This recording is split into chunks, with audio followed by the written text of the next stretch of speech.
కృష్ణమ్మ సాక్షిగా రాష్ట్ర ఇరిగేషన్ మంత్రిగా కృష్ణా నది గోదావరి నదీ జలాలు మన హక్కులు కాపాడుకోవడానికి ఈ పవిత్రమైన నదీ జలాల సాక్షిగా మన హక్కులు కాపాడుకోవడానికి ఏ పోరాటానికైనా సిద్ధం. కృష్ణా గోదావరి నదీ జలాల్లో ఒక్క చుక్క నీళ్లు కూడా మేము వదులుకోమని చెప్పి నేను మనవి చేస్తున్నా. అదేవిధంగా రాష్ట్రంలో 85% జనాభాకి భారతదేశంలో ఎక్కడ లేదు ఉచితంగా మంచి క్వాలిటీ సన్న బియ్యం ఇస్తుంది తెలంగాణ రాష్ట్రంలో.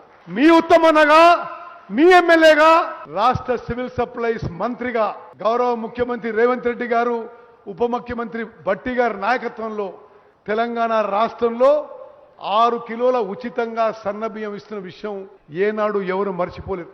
అదేవిధంగా అర్హులైన వాళ్ళందరికీ మన కాంగ్రెస్ ప్రభుత్వం మనం రేషన్ కార్డులు కొత్తగా ఇస్తున్న విషయం కూడా గుర్తుపెట్టుకోండి. అదేవిధంగా తుమ్మల గారి నాయకత్వంలో చాలా సమర్థవంతంగా వ్యవసాయ శాఖ నడిపిస్తున్న తుమ్మల గారి నాయకత్వంలో స్వతంత్ర భారతదేశంలో 29 రాష్ట్రాల్లో ఎన్నడూ ఎక్కడా పండని వరి పంట తెలంగాణ రాష్ట్రంలో ఇప్పుడు వరి పంట పండుతున్న విషయాన్ని మనం చేస్తున్నాం.